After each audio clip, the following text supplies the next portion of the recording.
Assalamualaikum warahmatullahi wabarakatuh. Shalom, Om Swastiastu, Namo Buddhaya, Salam Kebajikan, Rahayu, Rahayu, Rahayu.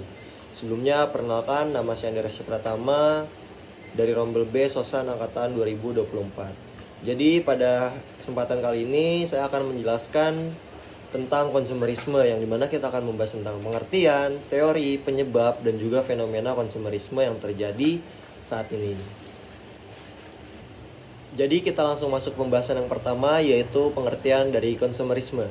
Jadi konsumerisme adalah suatu paham atau gaya hidup yang mendorong seseorang untuk mengkonsumsi barang ataupun jasa secara berlebihan tanpa adanya urgensi, melainkan hanya untuk kepentingan gengsi ataupun keinginan pribadi.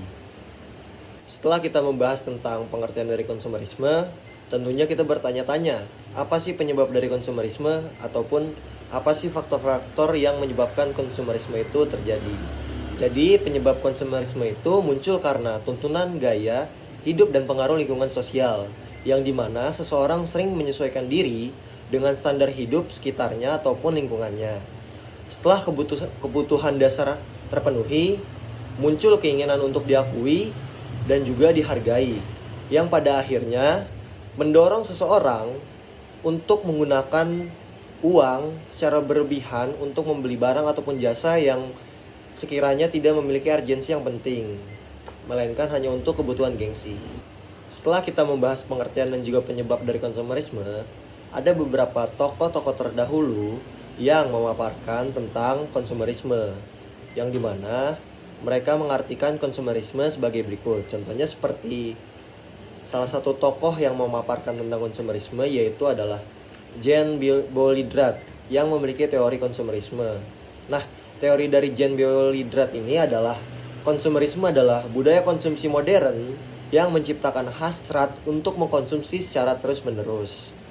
Jadi, orang-orang menggunakan barang sebagai simbol status dan juga cara mereka untuk mengekspresikan diri mereka dari eksternalisasi, lalu menginternalisasikan nilai-nilai dari objek-objek tersebut ke dalam identitas diri mereka masing-masing. Setelah kita membahas teori dari konsumerisme, kita akan mengaitkannya dengan fenomena-fenomena konsumerisme yang terjadi pada saat ini. Contohnya adalah maraknya budaya nongkrong di kafe di wilayah perkotaan, yang dimana per hari ini kafe tidak hanya sebagai tempat minum kopi saja, tetapi melainkan sebagai simbol gaya hidup dan juga status sosial. Nah, aktivitas nongkrong di kafe ini menjadi sarana yang membangun identitas dan juga mengeksistensikan diri mereka masing-masing hanya untuk kebutuhan sosial media, yang dimana hal ini berkaitan dengan konsumerisme. Konsumerisme kan tadi menjelaskan bahwasannya suatu paham atau gaya hidup yang mengkonsumsi barang ataupun jasa secara berlebihan.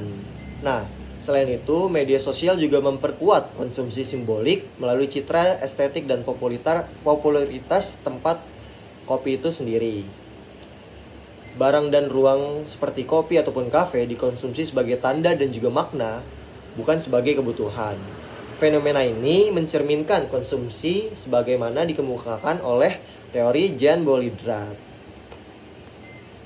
Terakhir, setelah kita membahas tentang pengertian, penyebab, teori, dan juga fenomena dari konsumerisme, kita dapat menyimpulkan bahwasannya konsumerisme adalah sifat ataupun perilaku yang harus dihindari.